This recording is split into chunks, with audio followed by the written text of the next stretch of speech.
We're replacing the rear tires on this Massey Ferguson in this video, and where the one has gone so flat, I couldn't get the jack really positioned under it the way I wanted to, so I ended up having to use 2 different jacks and several blocks of wood to get this thing jacked up enough that I could work on it and secure, and this fight would unfortunately kind of set the tone for the whole job.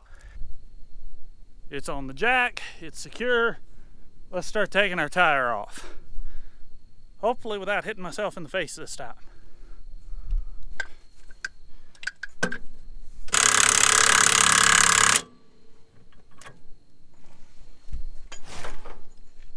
Oh, that old inner tube. Oh boy.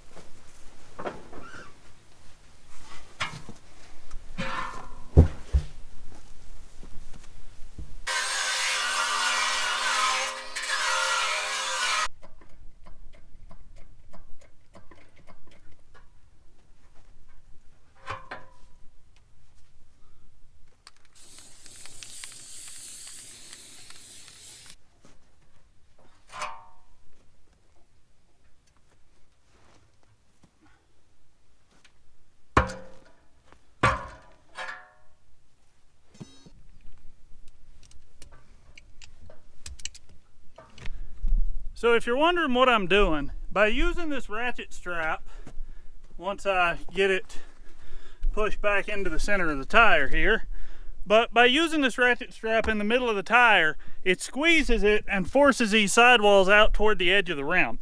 Hopefully that, combined with that new bead seater tank from Amazon, will get these seated without too terribly much trouble. So I would fight with this tire trying to get that bead seated tubelessly for about the next 3 days and end up completely unable to do it successfully. So I would give in and buy a set of inner tubes thinking I would need them for both rear tires. And I put the tube in this left side tire, aired it up, everything went just great. I used the tractor to load 8 or 10 bales of hay and move a trailer, and then the left side tire went flat. We would end up repairing that tube and changing the right side drive tire and putting a tube in it the same day. That turned out to be a gigantic pain, but you're gonna see all that here in a second. What you're watching now, I'm pulling this tire completely off. We already have the tube out and Brandon's patching it just slightly off camera. But we're going to take a suggestion from you guys and actually wrap this rim in duct tape to try to help protect that tube. Even though I did hit it with the wire brush on the grinder, it can't hurt to, you know, take an extra step and try to stack all the odds in our favor as much as we can. In the back floorboard of the pickup. This is a terrible idea that's incredibly dangerous and should never be duplicated by anyone. Ever. We're professionals. Right. I watched a 5-minute instructional video on the internet. I'm an expert. What direction? Forward? Forward.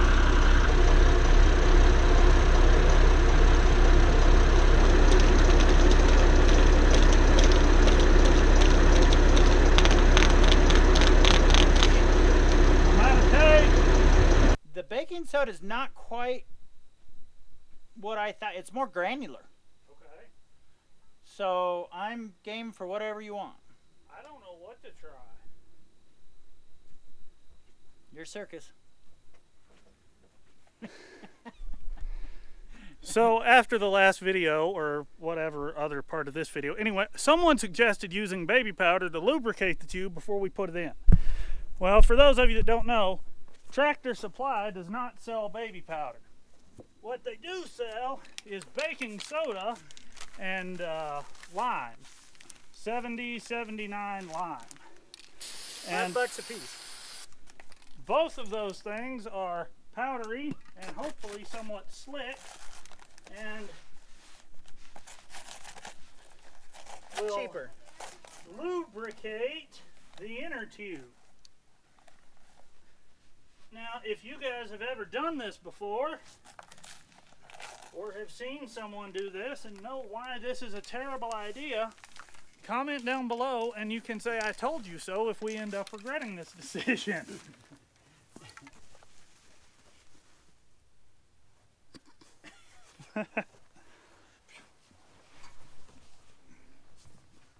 Now, when do we hit it with a little bit of air just to straighten it out?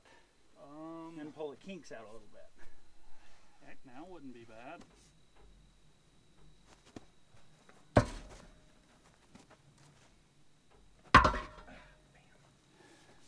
I didn't see anything that worried me tension-wise. It should. Damn. There's one.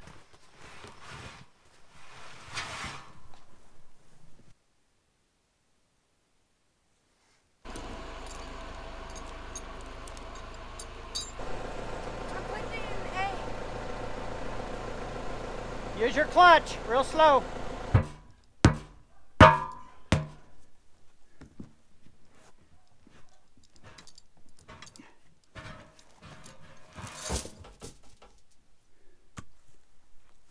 Bah, humbug. That's how we do that.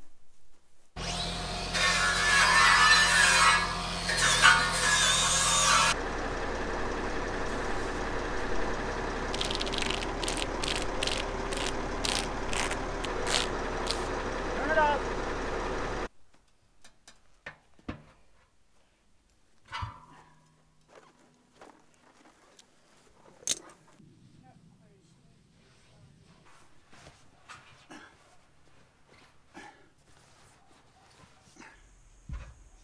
Do that again. Okay. Good. Just keep looking at next to the rubber. I hear it. How did we do that? We were super careful putting it on. We did everything as right as it could be done, I thought. Lance and I were super careful. I didn't get these on the internet. Oh, I thought you did. No, I bought these at the tire spot in Wheatland. Super nice people. Make sure that's the only spot. Well, we got to start somewhere. I don't understand it. Recommendation on tools.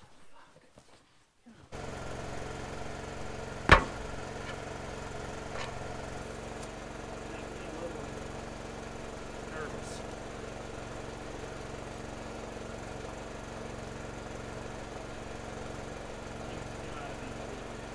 Another leak? Are you serious? Yeah, I don't even have to get rid of this. We got a leak. Careful as we were put. And the thing is, it's not on a sidewall. Did you get the tube off? Yeah. Right, move your hand there. There. I felt it. Okay, now you gotta be careful, no stirring up dust. All right, fill her up. Let's see what other stinking.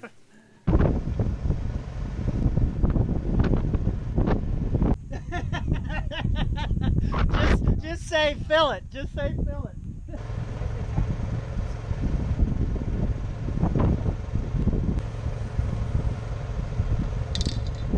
About 21 psi. We're done. I'm not doing it again. It went up to 21 psi. I'm going to buy a tubeless valve stem tomorrow and 6 cans of starting fluid. I don't understand this. The thing is, the thing that has me quite irritated is it's not going over 20 pounds. Crazy. I'm so flustered. Because it was flat last night, and you and Lance fixed it this morning and used it to get the loader unloaded. It did great for... And then we stopped to go get parts, and now it's flat again. I want to know where the hell the hole is. And why the hell is it after we walk away?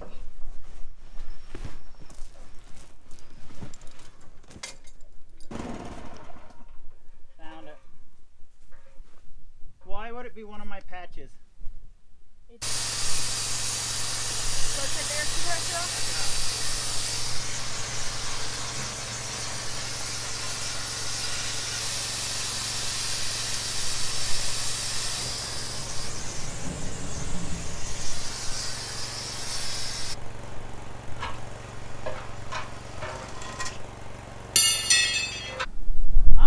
tempted to put that other tube back in. I'm about at that point myself. Let's put that old tube in it. I put it in one time. We pulled it out, patched it. So it went once new, once with the first patch, once with a second patch, once with a third patch. We put that inner tube in 4 times. I say we pick an inner tube, whichever one. There's a good argument for both. But pick a tube, put it in, put it together. If it leaks, Take it someplace. go to Tractor Supply, get a gallon of tire sealant, put a gallon of tire sealant inside that inner tube. I say we clean this one up as best we can, hit it with some baby powder, and hope.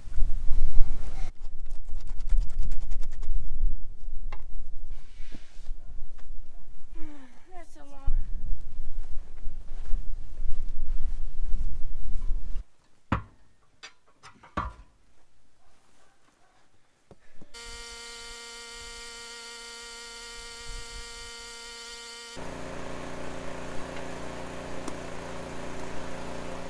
Well, our new tire and original inner tube have been holding air for about 3 days, so I'm going to call that a success. We got this thing running, which is great. We have been desperately needing it because the loader on our John Deere 6410 over there, if you've seen the other video, you watched us working on that. You watched us installing those brackets only to discover that they were wrong. Yes, we have confirmed they are the incorrect brackets. There is a different bracket for that loader and that tractor. We have them ordered. They should be here in a few days. So we'll be doing that job all over again a second time.